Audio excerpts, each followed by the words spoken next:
Good morning. It is Monday, April 15th, and this is Michigan Mornings from Ave Maria Radio and the Ave Maria Radio app. I'm Matthew Handley. Where did all this talk on gender ideology come from? More on that in a moment, but first, your local weather and this news. Michigan Governor Gretchen Whitmer says abortion will be a top issue for voters in the upcoming presidential election. The only person who should be making a decision about whether and when to have a child is a woman, the people she loves and trusts, and her doctor, period. Politicians need to get out of the way, and the American people have over and over again told us that's their exact expectations.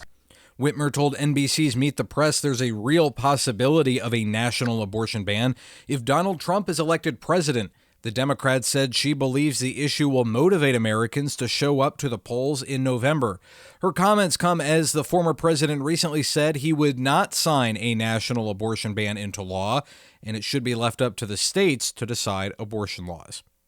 Federal authorities say a Macomb County man is facing charges after officials seized enough fentanyl to give almost 2 deadly doses to everyone in the state. Barry Willis is charged with possession of fentanyl with intent to distribute as well as several other gun crimes. U.S. Attorney Don Eisen says this case represents the largest seizure of fentanyl in the state. Willis faces a mandatory minimum sentence of 20 years in prison if convicted. Activists rallied last week at Puff Club, a smoke shop on the west side of Detroit that is accused of selling vapes to minors. Detroit Police Commissioner Darrell Wood says they have shut down 2 smoke shops so far for selling to minors. We're going to keep on finding these bad actors, and as we find these bad actors, we're going to fight to make sure that they get closed down. The owner of Puff Club has denied the allegations but promised to work with them to make sure kids are not allowed in the store. The Detroit International Bridge Company says they are reevaluating their security after the bridge collapse in Baltimore last month. Head of the company, Matt Maroon, says the key bridge incident is a wake-up call, and they are reviewing both potential land and water issues. The company is working with Customs and Border Patrol as well as Canada's border services to come up with new plans. And 3 new dairy herds in 3 counties have been linked to the bird flu. The Ionia, Isabella, and Ottawa counties joined Macomb County in dealing with the outbreak. Federal experts are saying there is no threat to commercial milk supply and that there is no greater health risk to the general population. You're listening to Michigan Mornings on Ave Maria Radio and streaming anywhere you go on demand with the free Ave Maria Radio app. Coming up, we've got sports with UFL action, MLB, and NBA scores as well. That's coming up after your local weather.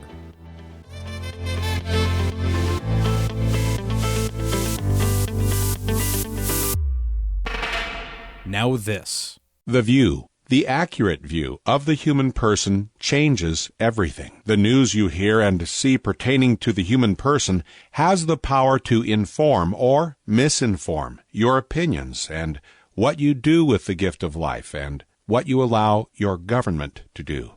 It's why we at this station offer news on the life issue. We hope you will carefully assess what you hear, read, and view.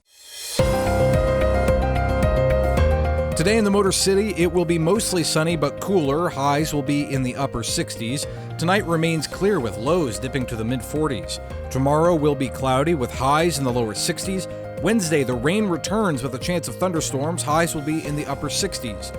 Thursday will be mostly cloudy with highs in the mid-60s.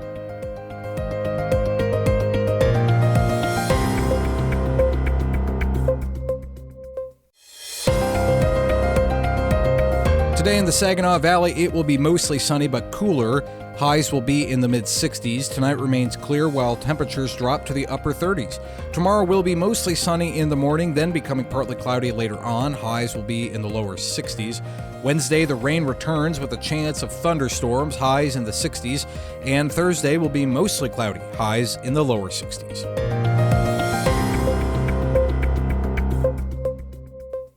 In UFL action yesterday, the Houston Roughnecks fell short of the Michigan Panthers, losing at Ford Field 34-20. The Panthers are now 2-1 and take on the San Antonio Brahmas at the Alamo Dome on Saturday. Yesterday, the Tigers rallied for a 4-3 win to split their 4-game series with the Twins at Comerica Park, and the Spurs stormed past the Pistons 123-95 to win their season finale at Frost Bank Center. Detroit ended the year with the worst record in the NBA at 14-68. We hear a lot nowadays about gender ideology, and we may become confused as to where the concept came from.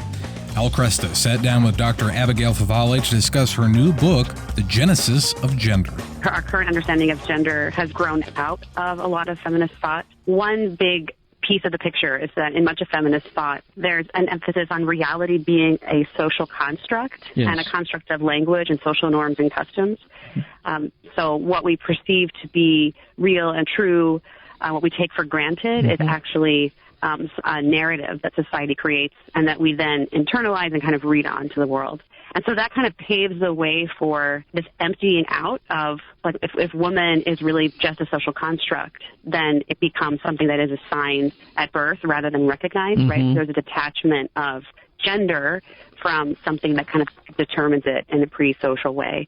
I'm just surprised that people are able to do that. I mean, we are really physical beings. I mean, do gender theorists ignore the significance of us as embodied beings? Yes and no, right? So there's kind of a paradox here, because if you look at the gender phenomenon in our culture, it both denies that there's this inherent dignity and meaning to the body, but at the same time, it's also profoundly preoccupied with the body, right? The body becomes almost this project that has to be changed in order to approximate this physical ideal. It's not so much that the body is totally disregarded, but it's rather that the body is thought of as not carrying its own inherent meaning. Okay. There's no givenness to the body, right? It's almost this instrument, this blank slate. This is where the potato head analogy comes in, right? It's something that we can kind of like manipulate and rearrange. We can modify according to our desires.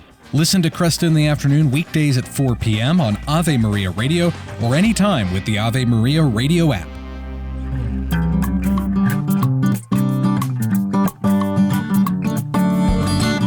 BEDE the Venerable says the deliverance of the children of Israel and their journey to the long-promised land correspond with the mystery of our redemption. We are making our way towards the light of our heavenly home with the grace of Christ leading us and showing us the way. I'm Matthew Handley. That does it for this edition of Michigan Mornings. Lord willing, I'll talk to you again tomorrow. Until then, goodbye.